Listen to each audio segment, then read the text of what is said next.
বন্ধুরা আবারও ফিরে এলাম নতুন একটা রেসিপি নিয়ে। আজকে আমার রেসিপি হলো এঁচোড় রান্না। বাড়িতে কীভাবে খুবই সহজ সিম্পলভাবে বানানো যায় এই এঁচোড় রান্না, সেটাই আপনাদের সামনে আমি শেয়ার করবো। তাহলে চলুন বেশি দেরি না করে ভিডিওটা শুরু করা যাক।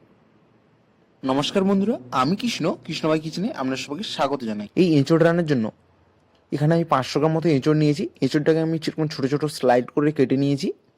তো এরপর আমি গ্যাসে একটা ডেচকি বসিয়েছি। ডেচকিতে আমি খানিকটা জল নিয়েছি। এঁচোড়টাকে আমি সেদ্ধ করে নেবো। এর জন্য সামান্য লবণ আর হলুদ দিয়ে চামচ দিয়ে হালকা ছাড়া এরকম নাড়াচাড়া করে নিয়েছি। এরপর সমস্ত এঁচোড়গুলো দিয়ে এটা ঢাকনা দিয়ে 5 থেকে 7 মিনিট মতো একটা ভাপিয়ে নেব। আর এখানে একটা মশলা বানিয়ে নিচ্ছি। এখানে নিয়েছি গোটা জিরে আর একটা দারচিনির টুকরো আর খানিকটা লবঙ্গ আর 1 চামচ মতো ধনে আর 2টো শুকনো লঙ্কা। এরপর এতে খানিকটা আমি জল দিয়ে এটা খানিকক্ষণ ধরে আমি ভেজে রাখবো। তারপর একটা পেস্ট বানিয়ে নেব।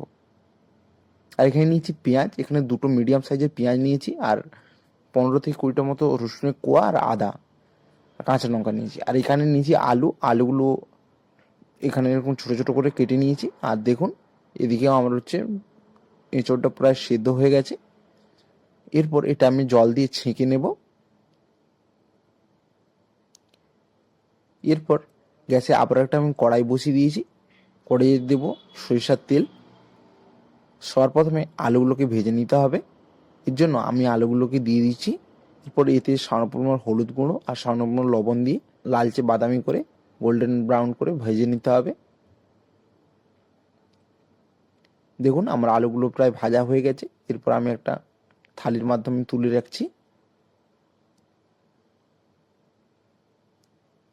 এরপর আবারও ওই কড়াইয়ে দিচ্ছি খানিকটা সরিষার তেল আর দিচ্ছি খানিকটা চিনি। চিনিটা হালকা লালচে বাদামি হয়ে গেলেই কেটে রাখা পেঁয়াজগুলোকে এর মধ্যে দিয়ে দেব। পেঁয়াজটাকে হালকা লালচে বাদামি করে ভেজে নিতে হবে। দেখুন পেঁয়াজটা ভাজা হয়ে গেছে। এরপর আগে থেকে পিষে রাখা আদা রসুন আর কাঁচা লঙ্কার পেস্টটা আমি এর মধ্যে দিয়ে দিচ্ছি। এরপর খুন্তি দিয়ে নাড়াচাড়া করতে হবে যতক্ষণ না মশলা থেকে তেল ছেড়ে এসছে। এরপর আগে থেকে যে গোটা মশলার যে একটা পেস্ট বানিয়ে রেখেছিলাম সেটা আমি এর মধ্যে দিয়ে দিচ্ছি। এটাকেও একইভাবে মশলাটাকে কষিয়ে নিতে হবে। দেখুন মশলাটা প্রায় 2 থেকে 3 মিনিট পর কষানোর পর মশলা থেকে তেল ছেড়ে এসছে।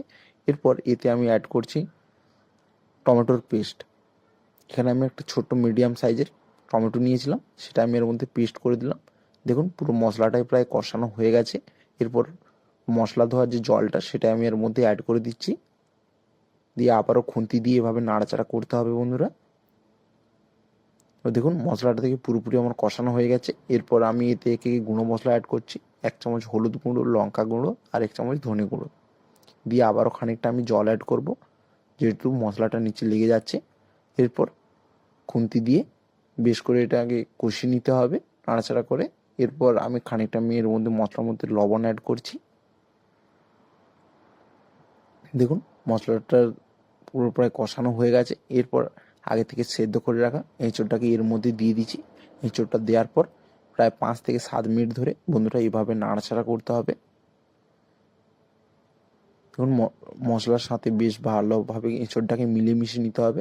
যত ভালো করে বন্ধুরা কষাবেন তত রান্নার টেস্টটা ভালো হবে। তো এরপর আমি আগে থেকে যে আলুগুলো ভেজে রেখেছিলাম সেটাও এর মধ্যে অ্যাড করে দিই। অ্যাড করার পর আমি এতে খানিকটা জল অ্যাড করছি। আপনাদের পরিমাণ মতো জল অ্যাড করবেন। এরপর আমি একটা থালির মাধ্যমে ঢাকা দিয়ে রেখেছি 10 মিনিট মতো। এতে আমার আলুগুলো আর সমস্ত এঁচোড়গুলো প্রায় পুরো সেদ্ধ হয়ে গেছে। এরপর আমি খানিকটা এতে গরম মশলা অ্যাড করেছিলাম। দেখুন আমার রান্নাটা পুরোপুরিভাবেই তৈরি। এভাবে তাহলে আপনারাও বাড়িতে একবার ট্রাই করবেন। আর রেসিপি ভালো লেগে থাকলে চ্যানেলটিকে অবশ্যই সাবস্ক্রাইব করে রাখবেন। দেখা হচ্ছে অন্য একটা নতুন। ধন্যবাদ।